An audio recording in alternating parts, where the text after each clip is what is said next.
하나님의 말씀의 강론에 들어가기 전에 또 저를 따라해 주셨으면 고맙겠습니다. 성경은 하늘의 책이다. 그래서 성경을 가까이 하면 세상에 멀어지고 성경을 멀리하면 세상에 가까워진다. 오늘도 주님 안에서 여러분과 함께 은혜의 말씀을 나누려고 하는 것은 아까 봉독해 올린 한글 킹제임스 성경인 창세기 32장 1절에서 20절로서 믿음의 조상인 족장들의 25번째인 야곱에 관한 8번째로서 형 에서를 맞이하기 위한 야곱의 계략이라는 제목으로 이 시간 같이 은혜를 나누려고 합니다. 성도 여러분, 우리가 믿음의 조상 이삭의 생애를 보면 이삭의 생애는 참으로 평화스러웠습니다. 노력하는 거라고는 전혀 없이 오직 하나님께서 원하시는 순리대로만 살았습니다. 그러나 야곱의 길은 지금까지 7번의 설교를 통해 보았듯이 시종일관 어렵고 어떻게 하면 자신의 그 노력으로 살아갈까 하는 그런 노력의 연속이었습니다. 이삭에게는 만사가 쉽게 풀려나갔지만 야곱에게는 아무리 간단한 일도 어려운 진통을 겪어야만 했습니다. 야곱의 가는 길은 험악하고 거칠었습니다.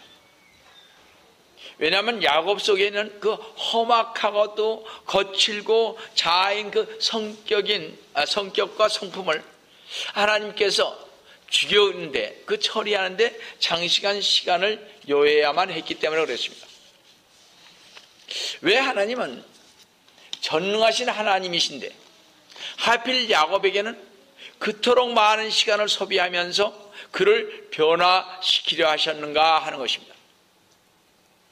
하나님께서 마음만 먹으시면 어떤 사람이든지 처리하시는 일이 쉬운 일인데 바로 이삭이 받아 가졌던 것처럼 받는다는 것은 일순간인데 말입니다. 그러나 우리는 우리 자신들을 모른다면 아직 야곱에 대해서 모르고 있는 것과 마찬가지입니다. 우리가 이 세상을 살아가고 있는 한 우리는 우리의 힘으로 자력으로 육신적인 마음으로 살아가려고 합니다. 우리는 이제 야곱에 관해서 이해하려면 육신이라는 것이 어떻게 작용하는가를 알아야 하나님께서 어떻게 역사하는지를 여러분은 알 수가 있는 것입니다. 사도 바울이 로마서 7장 14절 15절에서 말한 바와 같이 그러나 나는 육신적이어서 죄 아래 팔렸도다.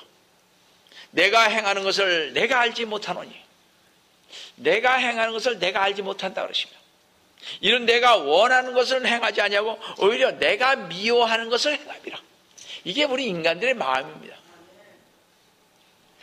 그리고 로마서 7장 18절 19절에서는 내 안에 곧 내 육신 안에는 선한 것이 거하지 않는 줄을 내가 아노니 원함은 내가 있으나 선한 것은 어떻게 행하는 것을 알지 못하노라. 우리가요 선한 것을 많이 알 것 같지만 실질적으로는 하나님 안에서 선한 것이 무엇인지 잘 모른다는 사실입니다.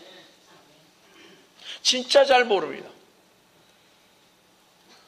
19절 한번 보세요.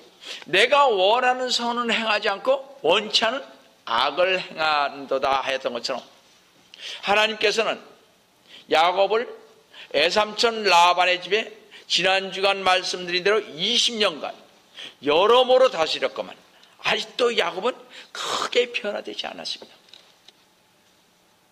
속임수, 모략, 계획은 계속 그 성품에 그대로 남아 있었던 것입니다. 그러나 우리가 지난주에 보아한 것 같이 20년 후 요셉이 출생하자 야곱은 고향으로 돌아갈 생각이 들었고 드디어 야곱은 삼촌 라반에게 말 한마디 없이 조용히 그것을 떠났던 것입니다. 이 외삼촌 라반은 그 사실을 알고 야곱을 축격하였으나 야곱을 고향으로 돌아가시게 하신 분은 하나님이신 거로 외삼촌도 야곱을 어찌하지 못하고 자기 집으로 되돌아갔던 것입니다. 야곱을 보호하고 계신 하나님께서 이 일을 하셨던 것입니다. 이와 마찬가지로 하나님의요 정하신 때가 되면 하나님은 우리를 자유롭게 하십니다. 하나님께서 하시는 때가 되면 어느 누구도 붙들어 들 수가 없는 것입니다. 이제 야곱은 라반의 손에서 벗어나 고향으로 가고 있었습니다. 그런데 마음속에 걱정이 있었는데 고향 땅으로 가긴 가야 했는데 이제 형 에서가 걸립니다. 자신을 죽이려고 벼르고 있을 형 에서를 생각하니 두려움이 앞서기 시작을 했습니다. 두려움 가운데 고향길을 가던 야곱은 하나님의 사자들의 군대를 만나게 되십니다. 이 첫 번째로 야곱에게 나타난 하나님의 사자의 무리입니다. 우리 다 같이 창세기 32장 1절을 보시겠습니다. 야곱이 그의 길을 계속 가다니 하나님의 천사들이 그를 만났더라. 야곱이 그들을 만나는 것은 결코 우연한 일이 아니라 하나님께서 계획하신 일이었습니다. 하나님의 명령을 받은 군대가 그를 보호해주기 위해 미리 대기하고 있었던 것입니다. 그럼 왜 하나님께서는 야곱에게 사자를 보내셨을까? 하나님의 천사를 보내셨을까? 그 첫째 되는 목적은 그가 여행길에서 너무나 외롭고 피곤하여 잊어버렸을지도 모르는 베델에서의 약 20년 전에 옛 기억을 되살려 주기 위함이었습니다. 야곱의 눈앞에 하나님의 천사를 나타나게 하심으로써 그에게 하신 약속을 확신시켜 주셨던 것입니다. 하나님의 의도 중에서 또 하나 생각해 볼 수 있는 것은 이전에 비천하고 속된 삶에서 그를 구하기 위함이라고 하겠습니다. 야곱은 속이는 자라는 그의 이름처럼 약삭 빠르고 이속이 밝은 사람인 거로 하나님께서는 비천하고 약삭 빠른 마음과 행동으로 살지 않게 하기 위해서 그랬습니다. 그래서 우리 눈에 보이는 물질적인 인간의 지혜나 힘에 의존하지 않고 정신적인 진실과 선함에 따라 사는 것이야말로 하나님이 원하시는 은혜로운 삶이라는 것을 알 수 있습니다. 하나님께서는 우리가 눈에 보이는 것을 믿듯이 보이지 않는 것도 믿을 수 있는 확고한 신념에 따라 행동할 것을 요구하시면서 우리에게 약속하신 하나님의 은총을 알려주고자 하셨던 것을 볼 수 있습니다. 그래서 하나님은 야곱의 눈을 뜨게 하사 하나님이 라반에게서 구출하셨던 것과 마찬가지로 야곱을 어느 누구에게도 구출하실 것이라는 사실을 보게 했던 것입니다. 창세기 32장 2절을 한번 보시면요, 야곱이 그들을 보고 말하기를 이는 하나님의 군대라 하고 그곳의 이름을 마하나임이라 하였더라 그랬습니다. 마하나임이란 뜻은 두 동료, 두 군대, 두 무리라는 의미가 있습니다. 이제 야곱은 혼자가 아니라 하나의 동료가 같이 있다는 뜻이니 이것은 하나님께서 언제나 너와 함께 하신다는 그런 말입니다.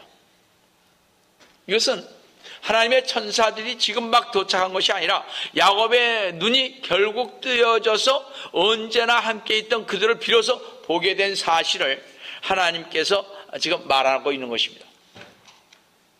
그래서 우리는 야곱처럼 영원히 떠져야 하는 것입니다. 그래야 눈이 떠져 우리는 게하시처럼 말이죠, 보호하고 계시는 하나님의 천사를 볼 수 있어야 하는 것입니다. 게하시가 눈이 떠졌잖아요. 우리도 주님께서 말씀으로 또 환상으로 아니면 꿈에서 또 우리에게 음성을 통하여서 이렇게 많은 것을 영음을 통해서 주시지 않습니까? 여러분들이 말씀 안 보고 기도하지 아니하시면 이런 것이 나타날 수가 없는 것입니다. 꿈을 꿔도 개꿈이 나타나는 거죠. 환상을 봐도 이상한 것만 보게 되는 거죠. 여러분들, 영안이 떠지지 못했기 때문에 우리는 우리의 경험과 지식으로 모든 일을 하나님의 일이라고 말하고 있다는 것입니다. 사실은 그게 아닌데요.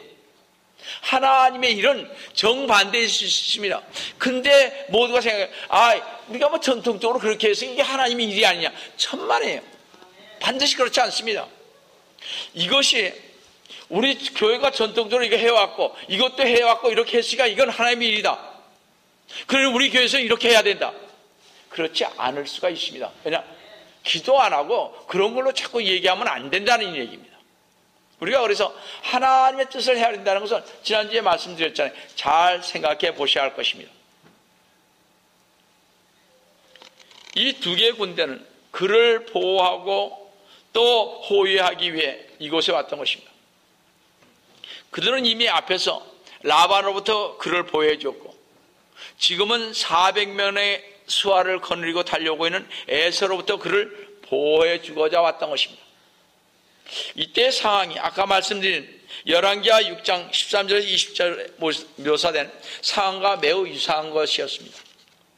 엘리사와 그의 사환이 도단성에 머물고 있을 때 그들을 해하려고 하는 적군들이 그 성을 포위해버리고 말았습니다. 자기 숫자는 얼마 안 되는데 약 18만 명가량이 그 성을 포위했습니다. 엄청난 숫자죠. 이 엘리사의 사환은 이 적군의 말과 병거를 보고 두려움에 사로잡혀 엘리사에게 이렇게 물었습니다. 열왕기하 6장 15절을 보시면 하나님의 사람의 종이 즉 엘리사의 종이 일찍 일어나 나가니 보라 군대가 말들과 병거들로 성읍을 에워싼지라. 그가 엘리사에게 말하기를 내 주인이여 우리가 어찌할까 하자. 16, 17절에 그가 대답하기를 두려워 말라. 이는 우리와 함께하는 자들이 그들과 함께하는 자들보다 많기 때문이라 하더라 그랬습니다. 17절에 그때 엘리사가 기도하여 말하기를 주여 내가 청하오니 그의 눈을 여시어 자기의 종 게하시의 눈을 여시어 그로 보게 하소서 하자. 주께서 그 청년의 눈을 여시어 그가 보니 보라 엘리사를 에워싼 말들과 불병거들이 산을 가득 채웠더라고 했습니다. 이처럼 하나님의 군대는 적의 군대보다 훨씬 강력한 것입니다. 우리도 눈이 떠져 있지 않기 때문에 우리의 생각대로 우리의 사업을 추진하는 거 있는 것을 보게 됩니다. 적어도 한 번 정도는 기도를 해보고서 해야 되지 않겠습니까? 내 생각과 내 마음대로 한다면 그렇게 우리 주님 앞에 기도할 필요도 없고, 그렇죠? 여러분들이 이런 생각을 해보시기 바랍니다. 주님께서는 이 영옥에게 왜 이곳에 있게 하셨을까? 20년 동안 그렇게 저것도 없었는데. 여러분들도 그런 생각을 해보셔야 됩니다. 왜 주님께서는 나로 하여금 다른 교회로 가지 않느냐고 여기에서 주님 안에서 신앙생활을 하게 하셨을까? 왜 주님께서 무엇 때문에 이곳에 정착해서 이 조그만 교회에서 할 일도 많은데 왜 주님께서는 이곳에 보내서 주님의 일을 하게 하실까? 우리 좀 더 생각을 해봐야 할 것입니다. 무슨 반드시 뜻이 계신데 그걸 여러분들이 기도를 안 하시니까 또 말씀을 안 보시니까 이런 것들이 잘 안 오는 거죠. 대부분의 사람들은 다 알고 있습니다만 우리는 그래서 눈이 열려야 합니다. 하나님의 뜻은요 우리가 생각하는 것과 정반대일 수가 많이 있습니다. 우리가 생각할 때는 이것이다 하고 했지만 하나님의 뜻은 이것이 아닐 수가 있는 것이 너무나 많이 있습니다. 우리 좀 더 생각을 해봐야 할 것입니다. 여러분이나 저나 말입니다. 자, 야곱이 에서의 400명의 사람들을 막 대면하는 때에 하나님의 사자들이, 하나님의 천사들이 그의 편에 있다는 것은 그에게 큰 위로가 되었던 것입니다. 분명히 이쯤 되면요 누구나 하나님을 신뢰하기에 충분하였을 것입니다. 그런데도 야곱은 아직 야곱 그대로의 성품을 갖고 있는 것을 보게 됩니다. 야곱은 자기 형 에서에게 매우 저속하고 아첨하는 말을 하게 되는 것을 봅니다. 저는 그렇게까지는 안 할 것 같아요. 근데 한번 잘 보세요. 창세기 32장 3절 5절 한번 잘 보시면 어떻게 이렇게 아첨을 잘할까? 이런 생각이 듭니다. 자, 야곱이 에돔 지역의 세일 땅에 있는 그의 형 에서에게 자기 앞서 심부름꾼을 보냈습니다. 4절에 그들에게 명하여 말하기를 너희는 내 주 에서에게, 내 주 에서래요. 자기 형님이지 무슨 주님입니까? 이같이 고할지니 당신의 종 야곱이 참 대단하신 분이에요. 그죠? 이같이 말하기를 내가 라반과 더불어 거기에 기거하며 거기에서 지금까지 머물렀더라. 5절에요. 내게는 소들과 나귀들과 양떼들과 남정들과 여종들이 있는데 보내어 내 주께 전하고 내 주의 목전에서 은총받기를 바라니라. 이 에서가 하나님이에요.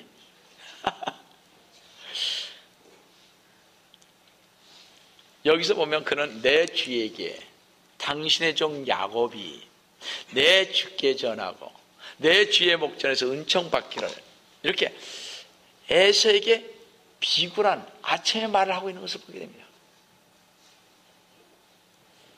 그는 벌써 하나님의 소명과 은혜와 보호와 인도하심을 까맣게 잊어버리고 있었습니다. 자기의 가식적인 말이 어느 정도 형 에서의 마음을 움직일 수 있을 것이라고 생각을 했던 것입니다.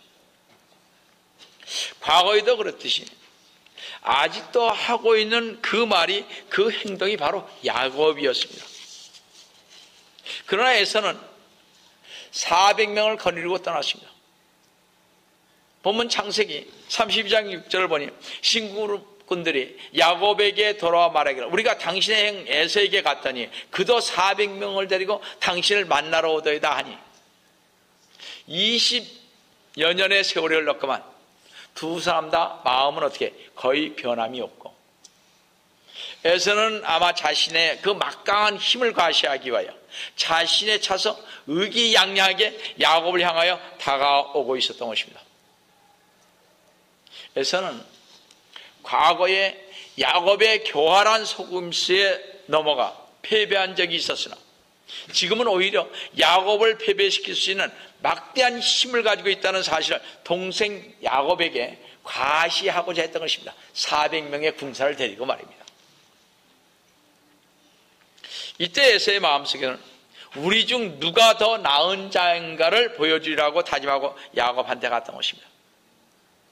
자, 야곱이 에서가 400인을 끌고 그를 만나기 위해 다가오고 있다는 소식을 들었을 때 몹시 두렵고 답답했습니다.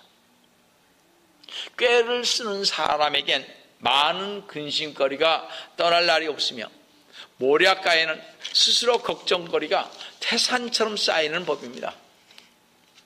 생각하고 꾀를 내어 노력하면서 신뢰와 믿음이 없는 사람은요, 야곱처럼 심히 두렵고 답답한 지경에 봉착함을 볼 수 있습니다.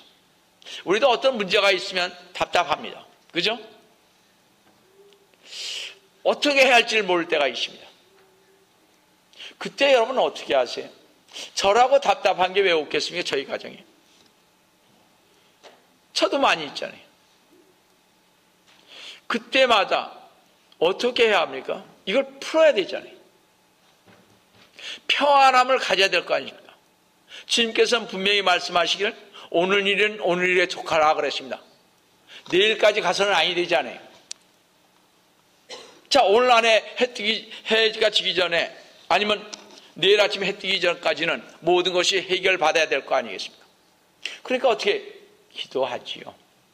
또 안 풀리면 또 기도하죠. 그때 하나님께서 뭐라 그러십니까? 보통 우리에게 주신 말씀, 두려워 말라. 내가 너와 함께 합니다. 벌써 그렇게 말씀하시잖아요. 너 뭐 이런 일에 걱정하냐? 왜 그렇게 말씀하시잖아요. 뭐가 그렇게 두려우니 넌 하나님을 믿으면서 내가 너와 함께 한다는데 뭐가 그렇게 두려우냐고 우리 주님께서는 우리에게 말씀해 주시지 않습니까? 그래 훌훌 털고 나오죠. 근데 어떻게 해? 또 생각하면 답답해 죽겠거든. 우리 그런 마음 아닙니까? 그죠? 이게 속 시원하게 풀렸으면 좋겠는데 안 되잖아요. 그러니까 어떻게 해? 또 기도하는 거죠. 아마 한 개 가지고 아마 수백 번은 기도했을 거예요. 안 풀리니까. 근데 어느 순간 자꾸 그런 말씀을 이렇게 준다는 것이죠. 지금 야곱도요, 참 답답할 것입니다. 군대가 와서 다 해줬고 삼촌 라반이 와서 다 이렇게 물리쳐주는데 봤을 때도 얼마나 답답하겠습니까 지금. 그런데도 답답하단 말이에요. 우리 마음이 그렇단 말이에요. 자, 야곱의 답답한 신경을 7절 초반부에 보니 야곱이 몹시 두려워하고 불안해하여 했습니다. 성도 여러분, 지금 야곱은 너무 답답하고 두려워 어찌할 바를 몰랐습니다. 이제 여기서 나의 20년간의 이국 땅에서 삶이 무너지는구나 생각하니 한심했습니다.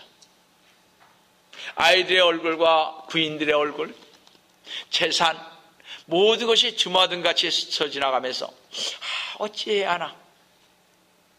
아무리 머리를 굴렸지만 이때만은 길이 보이지를 않았습니다. 그 모략가가 생각이 안 나는 거예요. 그냥 답답한 거예요. 다른 건 다 참고 하겠는데 이것만은 안 되는 거예요 지금. 자, 이제 어찌할 수 없는 상황에 그 누구에게 의존할 수 없는 처지가 되자 야곱은 처음으로 하나님께 눈을 돌려 기도하기 시작을 했습니다. 인간은요, 누구나 이런 절박한 처지에 놓이면 하나님을 찾는 것 같습니다. 두 번째로 야곱의 그 난생 처음 하는 기도를 한번 보겠습니다. 지금 기도해 본 적이 없습니다. 이 사람은 처음 여기서 기도합니다. 얼마만큼 급박했으면 그렇게 기도를 했겠습니까? 저속한 말을 하지 않고 여하튼 야곱이 창세기 32장 9절을 보시기 바랍니다. 야곱이 말하기를 오 내 아버지 아브라함의 하나님, 이제 참 찾습니다. 내 아버지 이삭의 하나님이요, 주께서 내게 말씀하시기를 내 고향 내 친족에게로 돌아가라, 내가 너를 잘되게 하리라 하셨나이다. 야곱은 이제 하나님께 간구하면서 하나님께서 저에게 명령하신 것을 기억하십니까? 하고 물었습니다. 하나님, 저에게 고향으로 돌아가라 하신 분이 하나님이신데 고향으로 돌아가면 은혜를 주시겠다고 하시는데 어찌 이런 일이 저에게 있습니까? 아마도 이런 심정으로 기도했을 것입니다. 어떻게 이런 일이 있어요 주님? 분명히 주님께서 가라 그랬는데. 우리도 똑같습니다. 주님, 제가 주님의 일을 누구보다 더 열심히 하고 헌신했는데 왜 저는 매일 이렇게 살아야만 합니까? 아마 주님께 항변할 때가 얼마나 많이 있었습니까? 야곱은 또 그가 왜 고향을 떠났고 어떻게 돌아왔는가를 생각하면서 본문 10절에 기도를 이렇게 하고 있습니다. 나는 주께서 주의 종에게 베푸신 모든 자비와 모든 진리에 가장 작은 것이라도 받을 가치가 없사온데 내가 지팡이만 가지고 이 요단을 건넜으나 지금은 두 무리나 이루었나이다. 야곱은 그의 형을 속인 대가로 그 형의 살인 위협으로 북쪽 하란으로 도망을 갔었습니다. 그가 도망갈 당시 그가 가지고 있었던 것이라고는 뭐예요? 지팡이 하나, 막대기 하나뿐이었습니다. 그때 그는 막대기뿐이 없었는데 많은 재산을 소유한 것을 생각하면서 그 모든 은총을 감당할 자격이 없다고 하나님께 고백을 했습니다. 세상에 많이 변했죠, 그죠? 진짜 많이 변하지 않았습니까? 어떻게 야곱이 이렇게 얘기할 수, 그러니까 있잖아요, 사람이 이렇게 좀 고난이 와야 좀 돼. 그래야 엎드리는 것입니다. 물론 그래도 안 엎드리고 가는 사람도 많이 있습니다만,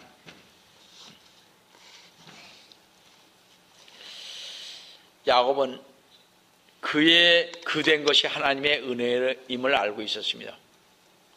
여기서부터 야곱의 기도는 겸손 그 자체였다고 하겠습니다. 야곱은 조금 전까지만 해도 자신을 종으로 삼았던 라반을 설득함에 있어서 하나님께서 했던 것처럼 자신의 소유를 감당할 수 없노라는 말은 결코 꺼내지 않았습니다. 그는 자신의 공적을 주장하였던 것입니다. 그러나 이제 야곱은 그의 기도에서 자신의 성공을 주께서 종에게 베푸신 모든 자비와 진리라고 표현했습니다. 이것은 그의 진심에서 우러나온 것입니다. 우리가 만약 이런 상황이었다면 우리는 대부분 내 자신이 부지런했기 때문에 재산이 불어난 것이며 자신이 신중하고 똑똑했으니까 성공한 것이라고 생각했을 것입니다.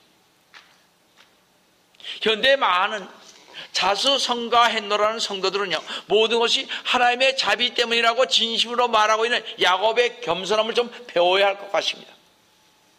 우리가 좀 살면 자기가 뭔가 된 것 같잖아요. 하나님의 은혜인데 말이죠. 그렇지 않습니까? 창세기 32장 11절 잘 보세요. 내가 주께 간구하오니 나의 형 에사의 손에서 나를 구하소서. 내가 그를 두려워하는 것은 혹 그가 와서 나와 처자들을 칠까 함이니이다. 자 보세요. 야곱은요, 기도할 때 겸손하였을 뿐만 아니라 솔직하게 자기의 심정을 고백하고 있습니다. 저는 두렵습니다. 이 얼마나 솔직한 고백입니까? 하나님 앞에서 취해야 할 가장 중요한 태도라고 아니할 수가 없습니다. 때로 우리는 기도할 때 우리 자신의 본래의 모습을 숨기고 하나님을 속이려 할 때가 있습니다. 솔직한 모습대로 나아가지 않고 뭔가 숨긴 채 하나님 앞에 씁니다. 그러나 그것은 어리석은 짓인데 하나님은 우리의 중심과 머리털 하나라도 세시는 하나님이라는 사실입니다. 지금 야곱은요, 하나님 앞에 벌거벗고 서 있습니다. 그는 지금 솔직히 두렵다고 그랬습니다. 우리는 기도할 때 하나님, 저는 저 형제를 사랑해야 됩니다. 그런 식으로 그 사람에 대한 증거를 미워하는 것을 숨기면서까지 기도할 때가 있는데 우리는 그렇게 기도해서는 아니 되는 것입니다. 지금 미워 죽겠는데 주님, 저는 저 형제를 사랑해야만 돼요. 저는 크리스찬이니까. 그런 얘기 하지 말라는 거죠. 우리 보통 그렇게 기도하지 않습니까? 솔직하게 내가 저 사람 안 좋아해. 주님, 나는 저 사람을 몹시 미워합니다. 저 사람을 증오합니다. 그런데 주님, 저를 도와주시옵소서. 저 사실 싫거든요, 저 사람이. 근데 도와달라고. 주님, 저를 도와주시오. 그를 사랑할 수 있는 마음을 주시옵소서.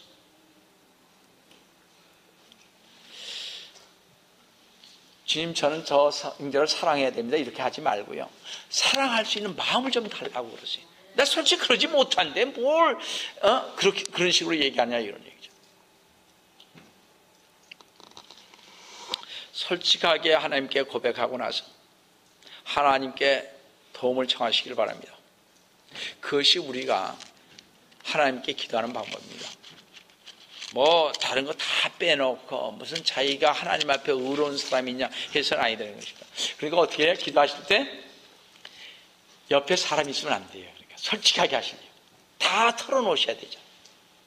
그러니까 저같이 밤에 월요일 화요일 이렇게 나오면 솔직히 털어놓거든요. 누가 들을 사람이 있습니까? 여기에 녹음기를 설치해 놨겠어요. 가끔가다 누가 설치할까봐 겁도 납니다만 솔직하게 고백하는 거예요. 싫은 건 싫은 거니까. 그렇지 않죠? 하나님께서 해주시기만 원하는 거죠. 우리 주님은요, 여러분, 솔직하게 고백하는 것을 원하십니다. 그냥 미사 여고 혼자 기도할 때는 미사 여고 하지 마세요. 자기의 답답한 건 그대로 얘기하세요. 그냥. 내가 우리 저희 엘리나이 때문에 요즘 걱정이 많은데 주님, 지혜가 그냥 좀 솔직하게 말씀드려서 좀 공부할 수 있는 지혜도 주시고 건강도 해주시고 저 이렇게 기도하죠. 제가 할 수 있는 게 한도가 있지 않습니까? 그렇잖아요. 솔직하게 하자고요. 지금 얘가 이렇게 돼 있는데 이런 상황 속에서 주님 어떻게 해주시겠습니까? 말이죠. 제가 지금 이렇게 어려움이 있는데 이런 상황 속에서 주님 어떻게 해야 되겠습니까? 말이죠. 지금 제가 이렇게 어렵습니다. 제 마음이 이렇습니다. 지금. 여러분들이 하나님 앞에서 무슨 얘기를 하겠습니까? 솔직하게 내놓자는 거죠. 자, 세 번째로 형 에서를 맞이하기 위한 계략을 한번 보겠습니다. 사람의 마음이 이렇습니다. 야곱은 하나님께 겸손히 솔직히 기도하고 나서는 믿음의 안식을 갖지 못하고요, 즉 하나님을 신뢰하지 않고 다시 자신이 일을 꾸미는 것을 보게 됩니다. 참 사람이 이렇게 간사해요. 그죠? 창세기 32장 13절에서 14절 보시겠습니다. 야곱이 그 밤을 거기서 이삭하고 자기가 가지고 있는 것 중에서 자기 형 에서를 위한 선물을 택하니 암연소가 200마리요 순연소가 20마리며 암양이 200마리요 순양이 20마리며 이렇게 야곱은 한편으로는 하나님을 신뢰하면서도 다른 한편으로는 어떻게 자기 스스로 계략을 꾸미고 있습니다. 하나님을 전적으로 의지한다는 것이 야곱에게는 어떻게 너무나 무모한 듯이 보였을 것입니다. 기도는 실컷 해놓고 나서요 우리가 어떻게 합니까? 내 생각대로 또 하잖아요. 나가서. 그렇죠. 하나님의 말씀이 옳습니다 하고 눈물 콧물 흘리고 나서 그 눈물 콧물 흘리고 난 뒤에는 어떻게 자기의 생각대로 하지 않습니까? 자기의 배운 대로 우리 하잖아요. 이거 참 문제 아니겠습니까?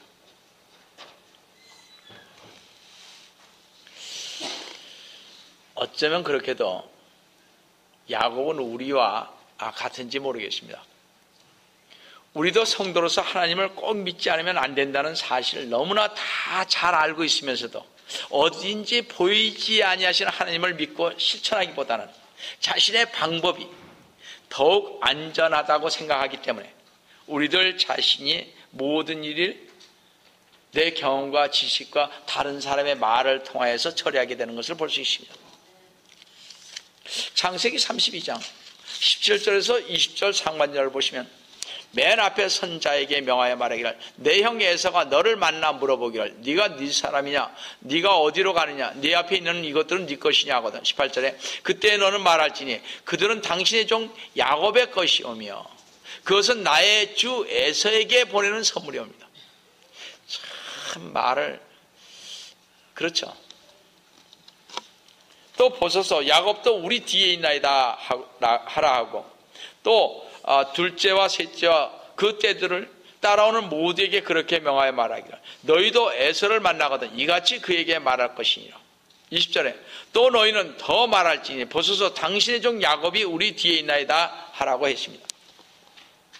그토록 장구한 하나님의 징계 20년 세월을 지나온 야곱이고만 온 지혜를 온 지식을 온 경험을 총동원해서 해결책을 내려가고 있습니다. 형 에서의 노여움을 달래는 갖가지 제수처를 다 써가면서 에서에게 필요만 하다면 모든 것이 다 넘어가더라도 적어도 파리 목숨만은 살리기를 바랐던 그였습니다. 이것이야말로 야곱의 가장 큰 계획이요 야곱이 짜는 최선의 꾀이기도 합니다. 꾀란 말이죠. 꾀가 많잖아요 야곱이. 더욱이 그는 아직도 자신의 수단을 믿고 신뢰했습니다. 기도는 힘껏 해놓고 말입니다. 우리가 그렇잖아요. 기도는 힘껏 해놓고서는요 그 다음에 행동은 딴짓하잖아요. 우리 그렇지 않습니까? 저도 그렇고 여러분도 그렇잖아요. 솔직하죠. 그죠? 성도 여러분, 우리는 알아야겠습니다. 우리가 어떤 일을 해결하는 데 있어서 우리 스스로 대처하고자 하는 생각에 깊이 젖어 있는 한 우리는 하나님을 전적으로 의지한다는 것이 어렵다는 사실입니다. 또한 우리가 곤고한 처지에 놓이게 되었을 때 우리는 하나님의 도움을 위해 부르짖어야 한다고 느낍니다. 또한 하나님이 우리를 도우시는 동안 우리가 하나님을 도와드려야 한다고 생각하기가 쉽습니다. 뭔가 좀 내가 해야 된다고 생각합니다. 즉 우리는 하나님의 계획에 우리 자신을 위하여 정말 우리 자신을 들여서 하나님께서 그 일을 이루시기 위하여 우리를 도구로 사용하시도록 하기보다는 우리가 계획하고 실행하는 어떤 목적에 하나님께서 복 주실 것을 더 기대하고 있다는 사실입니다. 성도 여러분, 우리는 이제 기도했으면 하나님께서 우리가 간구한 모든 것을 이루어 주시고 응답해 주시라는 사실을 믿어야겠습니다. 또 우리 모두는 이제 모든 지각을 능가하시는 하나님의 평강이 우리 주 예수 그리스도님을 통하여 우리의 마음과 생각을 지켜주신다는 사실을 믿으시기를 바라고 이 세상 주 예수 그리스도님 안에서 승리하시는 여러분 되시기를 주님의 이름으로 간절히 축원드립니다.